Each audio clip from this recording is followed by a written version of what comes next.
Hello friends, मैं रोशन मिश्रा एक बार फिर से आप सभी बच्चों का हार्दिक स्वागत अभिनंदन वंदन करता हूं। जैसा कि अपना इकोनॉमिक्स का सीरीज चल रहा है और आपको वीडियो कंटिन्यूटी के साथ मिलती जा रही है और इसी क्रम में आपका अगले अगले चैप्टर का ये वीडियो है जो कि आपके chapter number second money and credit पर डेडिकेटेड है।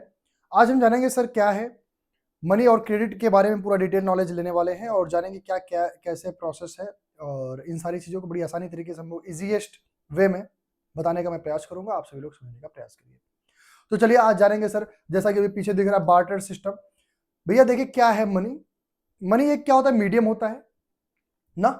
मनी की अगर बात करते हैं और क्रेडिट की बात करते हैं, दोनों पर हम चर्चा है कि पहले इजीली कर लेते हैं थोड़ा सा कुछ। सर मनी क्या है और क्रेडिट क्या है। मनी की अगर बात करते हैं, it's a medium to exchange something. जैसे हमारा विश है कोई चीज एक्सचेंज करने का किसी से, तो कोई ऐसा मीडियम बताइए जिससे हम उसको क्या कर सकते हैं बेटा, एक्सचेंज कर ले। मतलब या मान लीजिए आपके पास 1 kg राइस है, मेरे पास 1 kg वीट दिया गया है और हम दोनों एक दूसरे को इसे एक्सचेंज करना चाहते हैं, तो कैसे कर सकते हैं। तो सर कोई एक मीडियम बीच में होगा। सर हम आपका जो राइस है वो राइस जो है मान लीजिए 50 रुपीज kg है और जो वीट है वो 30 रुपीज kg, तो दोनों को तो इक्वल बेस है नहीं, है ना। इक्वल बेस ना होने पर हम क्या करेंगे, हम भैया आपको जो है कैश क्रेडिट कुछ देंगे और आप भी मुझे कुछ कैश क्रेडिट के माध्यम से उसको परचेस करेंगे। तो ये जो परचेस करने का प्रोसेस होता है किसी चीज के हेल्प से होता है। वो जो चीज है वो कुछ नहीं है, वो आपका मनी है। एक मीडियम होता है जो किसी भी चीज को एक्सचेंज करने में हमारी सहायता करता है। क्रेडिट क्या होता है बेटा, क्रेडिट देखिए बेटा कई तरीके का होता है, लेकिन हम क्रेडिट की बात करते हैं इस चैप्टर के पॉइंट ऑफ व्यू से, तो उसमें कुछ है नहीं। क्रेडिट का मतलब ये है कि आप किसी पर्टिकुलर चीज के लिए, आपका किसी पर्टिकुलर चीज पर कितना क्रेडिट आप बना ले जा रहे हो, कितना अपना एफर्ट दिखा ले जा रहे हो कि आप, जैसे मान लो कि आपका क्रेडिट क्या, मेरा क्रेडिट क्या है इस यूट्यूब चैनल के लिए अगर हम बात करते हैं, यूट्यूब चैनल पर हम पढ़ा रहे हैं आपके सामने, तो मेरा क्या क्रेडिट है ये आपको पता है सर कि सर किसी भी हाल में वीडियो लेकर आएंगे, ठीक है। मैंने एक क्रेडिट बना लिया है, हाँ एनी हाउ हम वीडियो आपको देना है हमें, ये हमारा एक क्रेडिट है। ये यूट्यूब वाला भी जान रहा है और आप भी जान रहे हो कि हाँ यहाँ चैनल से एक वीडियो आना है सर, एनी हाउ ये एक वीडियो रोशन सर का आना है, तो मैंने एक क्रेडिट बना रखा है। तो अभी क्या है कि एक कंडीशन ऐसा आएगा कि अगर मुझे कोई बोले कि सर आप हमारे तरीके से पढ़ाना चाहेंगे या आप कोलैबोरेट हो जाइए, क्यों कोई कोलैबोरेट करेगा, क्योंकि वो जान रहा है कि रोशन सर जो है वो उनका एक क्रेडिट है, वो एवरी डे मतलब डेली बेसिस पे काम करते हैं, चाहे जिस स्थिति में हो वो आपके लिए वीडियो लेकर आएंगे। तो इसलिए हमको कोई रखना भी चाहेगा तो बड़ी आसानी से रख लेगा, क्योंकि जानता है इनका क्रेडिट ये है कि हमेशा कंटिन्यूटी के साथ काम करने पर लगे रहते हैं। तो that's why they will suggest me or recommend me to join their academy or whatever is going on there, but मैं तो ऐसा हूँ नहीं, जानते ही हो अपना ही सबसे बेहतर, अपने भी काम करेंगे हम लोग। तो यही चीजें हैं सर। और अच्छा पुरानी व्यवस्थाएं क्या थी सर एक्सचेंज करने के लिए, तो एक व्यवस्था चलता था जिसको हम लोग बोलते थे बार्टर सिस्टम। बार्टर सिस्टम क्या होता है सर, अगर हम बार्टर सिस्टम की बात करते बेटा, यह क्या होता था, इसमें डबल विश ऑफ वांट होना चाहिए, जरूरी होता था। और जैसे कि मैं कोई चीज अगर देना चाहता हूं तो आपसे कोई चीज लेना भी चाहता हूं, ठीक है। इस प्रॉस्पेक्ट पे ही बार्टर सिस्टम चलता था। जैसे कि मान लीजिए हमारे घर गेहूं की कमी है, आपके घर चावल की अधिकता है, आपके घर चावल की कमी है, मेरे घर गेहूं की कमी है, आपके यहाँ गेहूं अवेलेबल है, मेरे यहाँ चावल अवेलेबल है, तो दोनों की विश है कि दोनों एक दूसरे के एक्सचेंज कर ले। ये व्यवस्था कैसे हो सकता है, मैं 2 किलो गेहूं दिया, आप 1 किलो चावल दिए, ऐसा प्रोसेस ये बार्टर सिस्टम में रखा जाता था, ठीक है। इन्हीं सारी चीजों पे आज चर्चा करना है, बैंक क्या है, इन सारी व्यवस्थाओं पर हमको चर्चा करना है। तो चलिए समय न गवाएंगे, फटाफट आगे बढ़ेंगे। क्या है कैसे जानते हैं सर। पहला अपना आज का एसेप्ट जो है money and credit, barter system से ही स्टार्ट किया गया बच्चे। तो चलिए बार्टर सिस्टम से ही पढ़ते हैं हम लोग, जानते हैं क्या है कैसे है, और बहुत जरूरी है जानना सर। बार्टर सिस्टम ये क्या होता है, is a medium in which goods और services are exchange directly, okay. और इसमें डबल विश ऑफ वांट होना भी, देखिए डबल कोइंसिडेंस ऑफ वांट यहां दिया गया है, also called the double coincidence of want, मतलब विश ऑफ वांट भी लिख सकते हो आप लोग, डबल विश ऑफ वांट भी इसे बोलते हैं बेटा। मतलब दोनों तरफ, दोनों पक्ष में इसकी रिक्वायरमेंट पड़ती है, दोनों पक्ष को बोल सकते हो इच्छा होती है कि अपने वस्तुओं को, अपनी चीजों को एक्सचेंज करने का। तो ये चीजें हैं। और चलिए इसमें आगे भी देखते हैं, बार्टर सिस्टम को कुछ एग्जांपल के साथ आपके सामने दिया गया है। सर बार्टर क्या होता है, इस पर देखिए दिया गया है, I can trade 10 hours of plumbing per month if you supply me with 2 litres of milk per day. ये क्या बोला कि अगर तुम मुझे 2 लीटर मिल्क पर डे दोगे तो मैं 10 आवर हर दिन, पूरे मंथ में 10 दिन में काम करूंगा। तो ये डील किया, चलो ठीक है। एक्सचेंज इसमें क्या हुआ, exchange goods and services with goods and services. ध्यान दीजिएगा, नो मनी, यहाँ पर सामान का केवल मनी की रिक्वायरमेंट नहीं है। सर बार्टर सिस्टम एक्सप्लेन किया गया किस तरीके से, इसके एडवांटेज क्या है बेटा और डिसएडवांटेज क्या है, ये भी जानना जरूरी है। सर क्या दिया, इजी एक्सचेंज होता है, ये इंस्टेंट एक्सचेंज होता है, लिमिटेड प्रोडक्शन भी होता है इसका। डिसएडवांटेज क्या होता है sir, issues of double coincidence of want. दूसरा डिफिकल्टी स्टोरिंग वैल्यू, वैल्यू भी नहीं क्लियर हो पाता, भैया आपका गेहूं कितने का है, मेरा चावल कितने का है, तो थोड़ा सा problem of measurement of the value, भैया मेजरमेंट भी थोड़ा दिक्कत होता है कि आप 3 किलो दोगे तो मैं 1 किलो दूंगा, ऐसा होता है ना। तो ये चीज है डिसएडवांटेज। फॉर्म्स ऑफ मनी की बात कर लेते हैं सर। मनी के रूप, मनी के प्रारूप की बात करते हैं, ये क्या होता है सर। सर दिया गया है, पहली चीज तो यह रिजर्व बैंक ऑफ इंडिया के द्वारा इशू किया जाता है, जानते रहिए। No one can refuse payment in rupees control by the government. ध्यान दीजिएगा, कोई भी मनी, जैसे हमारे यहाँ क्या है, रुपीज के अलावा कुछ और चलेगा क्या, नहीं, ऐसा कोई प्रोस्पेक्ट ही नहीं है, अलाउडेड ही नहीं है, हमारा गवर्नमेंट इस पर जो है पूरा नियंत्रण रखता है। चलिए अब करेंसी और डिपॉजिट बैंक की दोनों की बात कर लेते हैं सर। करेंसी में क्या है, पेपर नोट्स भी है, क्वाइंस भी है, दोनों चीज हमको देखने मिलता है सर जी। 10 का, 100 का, 100 का, 200, 500 ऐसे नोट बना हुआ है, ठीक है। क्वाइंस भी हमारे पास है। अगला क्या है, डिपॉजिट का क्या, डिपॉजिट हम लोग बैंक में क्यों करते हैं सर जी, क्योंकि इससे हमारी सेफ्टी बनी रहती है, इंटरेस्ट ऑफ डिपॉजिट बना रहता है, उस पर हमको इंटरेस्ट भी मिलता है sir. Deposit can be withdraw on demand, called the demand deposits. ध्यान देंगे, जब हमारे डिपॉजिट, हमने बैंक में कुछ डिपॉजिट किया और उसको हम लेना चाहते हैं, ठीक है, उसको हम अगर ले लेते हैं, इस प्रकार की प्रोसेस को बोलते हैं डिमांड डिपॉजिट। वो हमारी जरूरत थी इसलिए हमने उसको वापस लिया। आगे हम बात करेंगे सर, इवोल्यूशन ऑफ मनी क्या होता है, भैया वो बढ़ता रहता है धीरे धीरे। लोन एक्टिविटी ऑफ बैंक क्या होता है, ये भी जानना जरूरी है। ये देखिए, मान लीजिए एक व्यक्ति है, ठीक है, और ये बी है, और दिमाग में रखेंगे, ए को क्या है, यह बेटा बैंक के पास गया y% पे और x% पे, ठीक है। अभी बताते हैं क्या है प्रोसेस, ध्यान दीजिए। डिपॉजिटर जो है बेटा, सरप्लस मनी को क्या कर दिया, जमा कर दिया बैंक में। बारोवर क्या किया बेटा, उसको ले लिया पैसे को, रिक्वायर्ड, उसको जरूरत थी ना, मान लो जो इसको जरूरत है, मान लो ये तुम हो और ये मैं हूं, मेरे पास अधिक पैसे थे, तो मैंने क्या किया, ये बैंक में इंटरेस्ट के साथ जमा कर दिया, भैया हमको इतने रुपए इंटरेस्ट मिलेंगे, ठीक है। मान लो जी 5% इंटरेस्ट के हिसाब से मैंने जमा कर दिया, 5% इंटरेस्ट हमको मिलेगा 100 रुपीज पे, मान लो जस्ट 100 रुपीज है, 100 रुपीज है, मुझे 5% इंटरेस्ट मिल रहा है every month, sorry every year मान लो, या एवरी मंथ मान लो, ठीक है।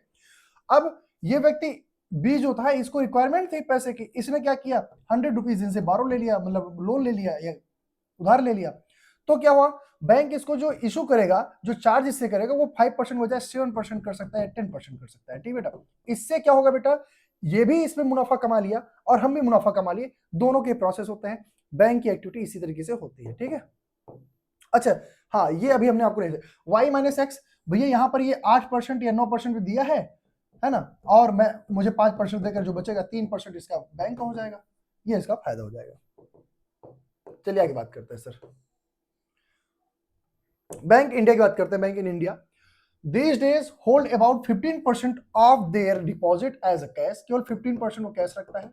ध्यान रहे, this is kept as a provision to pay the depositors who might come to withdraw the money। ध्यान देंगे, क्या बताया जा रहा है, ये 15% कैश क्यों रखते हैं। मान लीजिए मैं जमा किया हूं पैसा, ठीक है, आप भी जमा किया पैसे बैंक में, आपको आज जरूरत पड़ गई है ना, मुझे जरूरत नहीं, लेकिन आपको जरूरत पड़ गई, आप आए हो तो आपको मिलना चाहिए cash, that's why they keeping approx 15% cash money, okay. आगे बात करेंगे टू डिफरेंट क्रेडिट सिचुएशन, क्या क्या हो सकता है, पॉजिटिव नेगेटिव दोनों एस्पेक्ट बात करेंगे सर। क्या है, क्रेडिट या लोन जो होता है refers to an agreement in which the lender, जो लेने वाला होता है, supplies the borrower with the money, goods and services in return for the promise of future payment. Future में पेमेंट करेगा इस चीज का प्रॉमिस के साथ, जो है बेटा अलग अलग तरीके से क्रेडिट सिचुएशन होते हैं। चलिए सलीम की स्टोरी यहां दी गई है बेटा, सलीम की बात कर लेते हैं बेटा, सलीम बाबू की बात करते हैं अब, ठीक है। स्वप्नाज स्टोरी, सलीम स्टोरी, दोनों की स्टोरी दी गई है भैया, ध्यान दीजिए। ये है सलीम शॉपकीपर है, ठीक बेटा। चलो दोनों की स्टोरी थोड़ा शॉर्ट करके बताते हैं, एक साथ जोड़कर ना। विजिबिलिटीज है क्या, विजिबिलिटी है, हाँ विजिबल तो है, चलिए विजिबल है। देखिए भैया, ये है स्वप्न, ठीक है, और ये कौन है? सलीम है। सलीम एक शॉपकीपर है और ये क्या है भैया? किसान है बोल सकते हो, लैंड होल्डर है या पीजेंट है। ठीक है, ध्यान दीजिए ये लोन लिए बैंक से। ठीक, ये जो शॉपकीपर है इनको कुछ ऑर्डर मिला है 2-3 हजार चीजों, किस चीज के शॉप, ये क्या बना? शू, हाँ शू, शूज का इनके शॉप है और इनको ऑर्डर मिला 3000 शूज पे कर, मतलब प्रिपेयर करने के, तैयार करने के। अब 3000 के लिए 3000 शूज एक साथ तो बेटा तैयार करना थोड़ा सा प्रॉब्लम हो, तो पैसे की जरूरत पड़ेगी। तो ये क्या करेंगे? बैंक से जाएंगे, क्रेडिट पर लोन लेंगे और फिर जो मुनाफा कमाएंगे तो उसको वापस कर देंगे। ठीक है, सलीम का तो मान लीजिए सब कुछ ठीक ठाक है, लेकिन जो हमारे स्वप्न साहब हैं, इनकी बात करते हैं स्वप्ना साहब। ये क्या कह रहे हैं भैया? इनके पास जमीन है, ये कह रहे हैं बैंक से हमको लोन दे दीजिए। ये लोन ले लिए। दोनों एस्पेक्ट की बात कर रहा हूँ, पॉजिटिव निगेटिव दोनों। लोन देने पर बैंक के जो टर्म होते हैं दोनों क्या कैसे आपको दिखेंगे सर। लेकिन ये गए खेती किए और क्रॉप फेल्योर दिखा इनको, मान लो बैड हार्वेस्ट हो गया या फिर क्लाइमेटिक कंडीशन ठीक ना होने के कारण जो है सारी चीजें गड़बड़ हो गई, क्रॉप फेल्योर हो गया। क्रॉप जो फेल्योर हो गया तो भैया अब वह कहाँ से उसे अपने प्रॉफिट को पाएंगे, कहाँ से बैंक को चुकाएंगे पैसे? तो दोनों में कंडीशन क्या? ये बारोवर बन जाएंगे, हमेशा के लिए डेट में रहेंगे, बेचारा फायदा पाएगा। तो दोनों कंडीशन अलग अलग है, दोनों टर्म कंडीशन बात करते हैं। क्या हुआ? 3000 शूज का इनको ऑर्डर आया, ये बैंक के पास गए, लोन लिए, कंप्लीट करने के बाद ऑर्डर जो अर्न प्रॉफिट था उसी से इन्होंने रीपे कर दिया। तो ये क्या था? Help to increase his earning. ये क्रेडिट या लोन जो था बेटा क्या है? इनको हेल्प किया इनके अर्निंग में। स्वप्ना इस स्टोरी की बात करते हैं भैया, इन्होंने बैंक से लोन लिया क्या करने के लिए? फर्टिलाइजर, पेस्टिसाइड, सीड्स, ये सारी चीज खरीदने के लिए ये बैंक से लोन ले लिए। क्रॉप फेलियर हो गया भैया, अनपे टू रिपे लोन, लोन को या पुराना ये वापस भेज नहीं पा रहे हैं। तो इनके ऊपर क्या हो गया? कर्ज जो है बढ़ गया ना बेटा। इससे क्या as a result to repay loan she sell her land. ठीक है, अंत में इनको अपना जमीन ही बेचना पड़ा ये इनके पास। और इसी को डेब्ट ट्रैप भी बोलते हैं बेटा, यही डेब्ट ट्रैप है कि ये इसी में धंसते जाते हैं, इसी में फंस जाते हैं। निगेटिव इंपैक्ट ही आपका क्रेडिट लोन का है, वो पॉजिटिव था। चलिए, टर्म ऑफ क्रेडिट क्या होता है, बैंक लोन कैसे देता है, ये सारी चीज बात करते हैं सर। बैंक क्या बोलता है सर? सिक्योरिटी और कोलेट्रल पर्पज से। दूसरा है interest rate, documentation and the mode of repayment. दो तरीके से करता है। ये क्या है सर? बेसिकली अगर हम बात करते हैं sir, collateral is an asset, एक पूंजी होती है बेटा। किस प्रकार की पूंजी होती है इस पर हम चर्चा करते हैं sir. Asset that the borrowers owns land या फिर बिल्डिंग या व्हीकल, ये सारी चीजें uses this as a guarantee to the lender until the loan is repaid। जब तक वो पुनः वापस उसे पे नहीं करता है तब तक जो है वह बेटा अपने जमीन को या अपने घर को या अपने व्हीकल को वहां पर गारंटी के रूप में रखता है। ठीक है, ये आपका कोलेट्रल साइन किया जाता है बैंक के द्वारा। दूसरा क्या है? इंटरेस्ट रेट के, डॉक्यूमेंटेशन के द्वारा या फिर मोड ऑफ रीपेमेंट के द्वारा कैसे करते हैं, दूसरा है। ठीक है, उस पर भी चर्चा करते हैं। इसमें भैया आपका क्या देखेंगे? केवाईसी डॉक्यूमेंट देखेंगे, इनकम डॉक्यूमेंट देखेंगे, प्रॉपर्टी डॉक्यूमेंट देखेंगे। तीनों चीज अपने पास जमा कर लेंगे, उसके बाद बोलेंगे हाँ इसी बेस पे हम आपको लोन प्रोवाइड करेंगे। चलिए, सेक्टर ऑफ द क्रेडिट की बात करते हैं। दो सेक्टर, एक है फॉर्मल सेक्टर होता है बेटा और एक इनफॉर्मल सेक्टर। फॉर्मल सेक्टर में बैंक और कॉपरेटिव्स दोनों आते हैं। इनफॉर्मल में बेटा मनी लेंडर्स होते हैं, ट्रेडर्स होते हैं, एम्प्लॉयमेंट होते हैं, रिलेटिव्स या फ्रेंड्स होते हैं। सर इस पर भी चर्चा कर लेते हैं सर। इसमें बैंक में आरबीआई आपका होगा, supervises the functioning of the formal sector. ध्यान देंगे, बैंक या कॉपरेटिव जो है इनके फंक्शन को कौन सुपरवाइज करता है बेटा? आरबीआई फंक्शन करता है। और अब देखिए इनफॉर्मल सेक्टर की बात करते हैं। हमारे यहाँ के साहूकार हो गए, व्यापारी हो गए बेटा, या एम्प्लॉयर्स हो गए, मान लीजिए कोई सरकारी नौकरी उनसे ले लिया, फिर हमारे रिलेटिव या फ्रेंड से हमने पैसा ले लिया। ये इनफॉर्मल सेक्टर के तहत देखा जाता है क्रेडिट का लोन लेने का तरीका जो है। चलिए इस पर चर्चा करते हैं sir. Role of the reserve bank of India, इसकी बात करते हैं सर। ये सुपरवाइज करता है functioning of the loans. Sir दूसरा, maintain checks and balance rule. ठीक है, बैंक को sir monitors the bank in the actually maintaining the minimum cash balance that 15% of the total deposits, sees that the bank gives loan not just profit making business but also the small cultivators। जो हमारे यहाँ RBI और क्या देखता है, ध्यान देंगे बेटा, यह रिजर्व बैंक ऑफ इंडिया का ये भी काम होता है कि जो हमारे यहाँ छोटे कल्टीवेटर्स हैं उनको सपोर्ट दिया जा रहा है नहीं दिया जा रहा है, केवल प्रॉफिट के लिए, मुनाफे के लिए ही बैंक को मतलब लोन प्रोवाइड कर रहा है बैंक। ये दोनों चीज को सुपरवाइज करता है। Sir formal sector informal sector में कुछ डिफरेंस बता दीजिए। तो वो आपका यही है, ज्यादा नहीं है, आप दो पॉइंट में देख लेंगे sir. Supervise by the RBI sir formal sector को, लो इंटरेस्ट रेट होता है इसमें फॉर्मल सेक्टर में, और इसमें मेन जो होता है बेटा बैंक देख सकते हो, कॉपरेटिव्स को भी देख सकते हो। Informal, no organisation supervises credit activities, यहाँ पर कोई ऑर्गेनाइजेशन ऐसा नहीं है जो आपकी क्रेडिट एक्टिविटीज देखे। भैया आपका कोई रिश्तेदार नया नया बना है, अभी मान लो आपकी शादी हुई, आप अपने ससुर जी से पैसा मांग लिए, कह रहे ससुर जी बहुत समस्या चल रही है, और ऐसी सी बात है जैसे मनीष सर की भी शादी हुई है, मान लीजिए उनको जरूरत पड़ी, मैंने ससुर जी से डिमांड कर ले गए, है ना, ऐसा नहीं हो। तो इसमें कोई क्रेडिट स्कोर नहीं देखा जाता है, कोई बैंकक्रप्ट रहा है कैसा रहा ये मैटर नहीं करता है, ठीक है। आगे बात करेंगे सर। हाई इंटरेस्ट रेट होता है, भैया ध्यान दीजिए, ससुर जी से थोड़ा बचे रहिएगा मनीष भाई।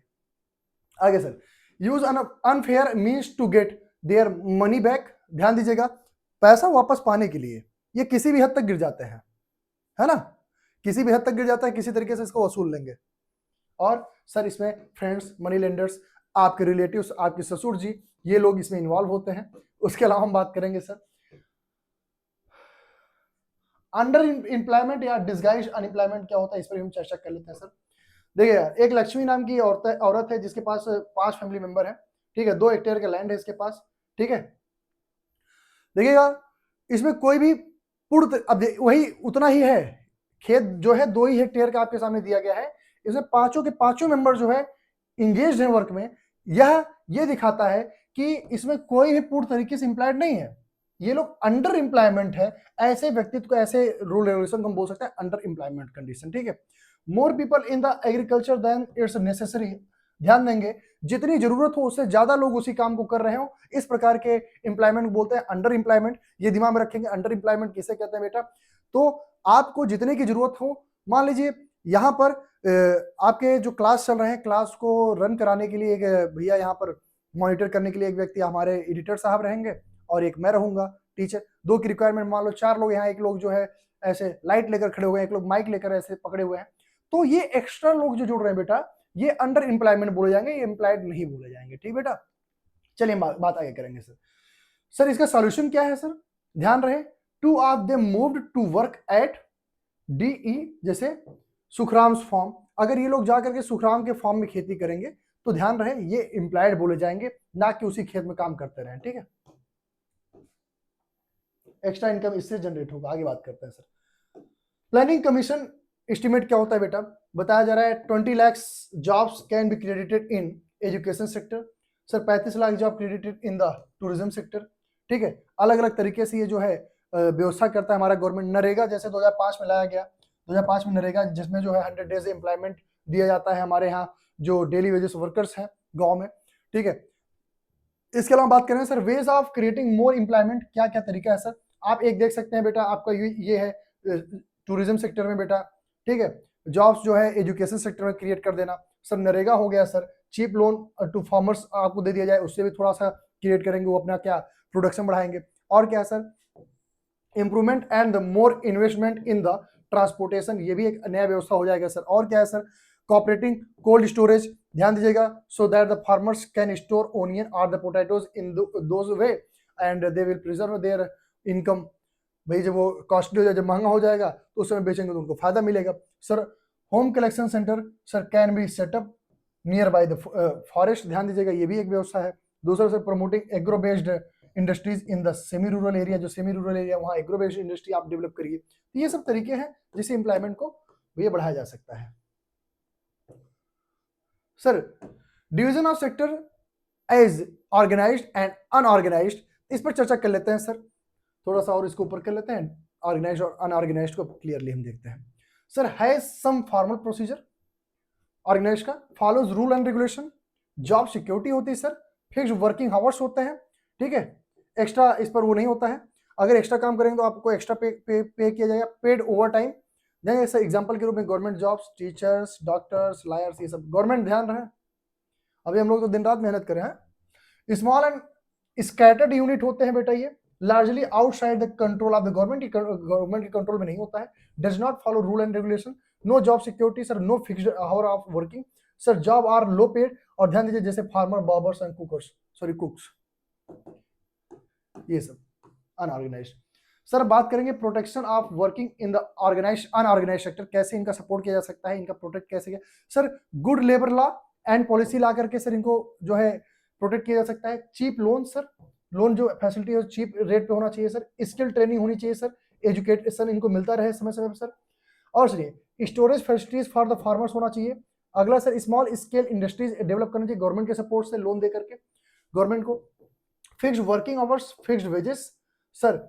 Eliminating of the social discrimination जो होता है उसको भी हटाया जाए। इन सारी तरीकों से भैया वर्कर्स का प्रोटेक्शन किया जा सकता है अनऑर्गेनाइज सेक्टर में, ठीक भैया ध्यान रहे। अगला क्या है अपने पास, sector in the term of the ownership. Public and private sector की बात कर लेते हैं, इसमें क्या क्या डिफरेंस होता है सर। सर पब्लिक सेक्टर क्या होता है, ओन्ड बाय द गवर्नमेंट होता है, ये जानते रहिए आप लोग। रेलवे, पोस्ट ऑफिस और भी जो है ये सब, इनका पर्पस क्या होता है, नॉट टू अर्न प्रॉफिट। ध्यान रहे पब्लिक सेक्टर प्रॉफिट के लिए नहीं खुलता है, ठीक है। Government raise money through taxes, भैया इसमें जो है मनी कैसे रेज किया जाता है बेटा, टैक्सेस के माध्यम से। Own and control by the private individual, private sector जो होता है, टिस्को हो गया, रिलायंस हो गया, ये सब इनका पर्पस टू अर्न मनी, पैसा कमाना सबसे बड़ा। Money collected for the services provided, ठीक है। इसमें जो मनी कलेक्ट किया जाता है सर्विस प्रोवाइड, जो सर्विस दे रहे हैं उनको जो है पैसा प्रोवाइड करने के लिए सारी व्यवस्थाएं होती है। प्राइवेट सेक्टर का ये प्रोसेस है, अलग अलग तरीका है बेटा। आगे हम बात करेंगे sir, there some activities that government has to support. क्या क्या है सर, पहली चीज गवर्नमेंट को चावल और खरीद लेना चाहिए, या व्हीट हो उसको भी फार्मर्स खरीद लेना चाहिए eight reasonable price, fair price जिसको बोलते हो एमएसपी ना।